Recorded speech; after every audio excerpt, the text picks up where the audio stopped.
Bonjour, dans cette vidéo, on va parler du poids et des problèmes de poids de bébé, de prise de poids souvent, juste après la naissance. Il est normal pour un bébé, après la naissance, de perdre un peu du poids avant de retrouver son poids de naissance et de continuer sa courbe de croissance. On va dire que passer 10% du poids de naissance qui est perdu, en général, on a tendance à proposer des compléments et des suppléments de lait artificiel pour aider bébé à remonter sa courbe de poids correctement et ou du moins pour lui éviter de redescendre plus bas. Pour éviter d'en arriver là, ce qui est intéressant, c'est, comme on en a parlé dans la vidéo d'avant, de mettre bébé en peau à peau dès que possible et le plus longtemps possible sur les 24 heures, sur son papa si sa maman n'est pas disponible, sur sa maman si son papa ne peut pas l'aider.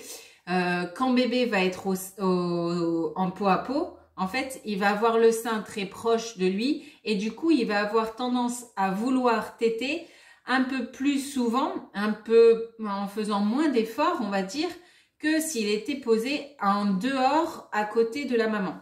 Dans les maternités, c'est vrai qu'on parle du bandeau de peau à peau pour pouvoir sécuriser le peau à peau parce que ils ont peur que bébé roule par exemple d'un côté ou de l'autre de la maman. Et c'est ce qui va vous permettre de garder votre bébé à 100% sur vous pendant que vous allez vous reposer ou pendant toute la journée. Attention, un bandeau de peau à peau ne permet pas de se lever avec son bébé sans le tenir. C'est important de savoir que si on voit que bébé il n'a pas suffisamment pris de poids ou quoi, on peut tirer un peu de lait, un peu de colostrum et le donner au bébé à la cuillère, au biberon, en ce que vous voulez. En soi, la capacité d'un estomac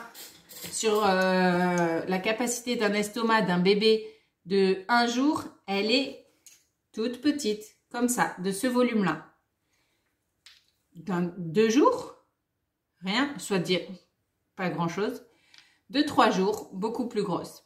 C'est-à-dire que, en fait, un bébé qui vient de naître n'a besoin que à terme, n'a besoin que de très petites quantités de colostrum et il n'y a pas besoin de commencer à donner des biberons, par exemple, de 30 ml, 40 ml. Ça fait déjà beaucoup trop et le risque quand on donne des trop grandes quantités sur un bébé si petit, c'est qu'on va avoir tendance à dilater un peu l'estomac qui ne donnera pas la sensation de satiété suffisamment tôt, suffisamment précocement on va dire, par rapport à la tétée. Et du coup, ça va être un bébé qui va se sentir insatisfait quand il va aller au sein et c'est comme ça qu'on commence un petit peu les difficultés.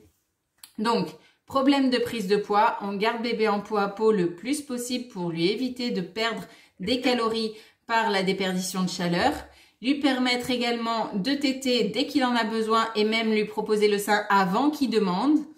Et éventuellement, si on veut le compléter, si on a un bébé un peu somnolent ou quoi, on peut le faire en tirant du colostrum ou du lait et en lui proposant en supplément. En supplément, on peut utiliser la cuillère, on peut utiliser le verre, on peut utiliser le dalle. Le dalle, c'est un petit tuyau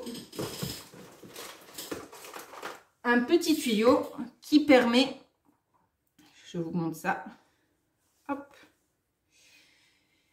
qui permet, quand on met bébé au sein, de lui donner un petit rab de lait. L'autre bout est trempe dans un biberon de lait maternel de préférence. S'il n'y a pas du lait maternel disponible, il trempera dans un biberon de lait artificiel. Mais la succion de bébé ne sera pas impactée et il gardera la sensation de plaisir quand il sera au sein et qu'il sera rassasié, même s'il y a la petite sonde pour aider au début dans les 2, 3, 4 premiers jours pour aider bébé à ce moment-là. Si votre bébé a un problème de succion, il faut vraiment que l'anatomie et la fonction de sa langue soient observées afin de rectifier le plus tôt possible et que ce soit le plus rapide possible pour retrouver une fonction linguale correcte et un allaitement fonctionnel avec un transfert de lait efficace. Ça, seul un professionnel formé en allaitement maternel et en rééducation ou en analyse au moins de l'anatomie et de la fonction de la langue peut vous aider à faire cela. Voilà, j'espère que je vous ai donné suffisamment d'informations par rapport au poids du bébé juste après la naissance et n'hésitez pas si vous avez des questions.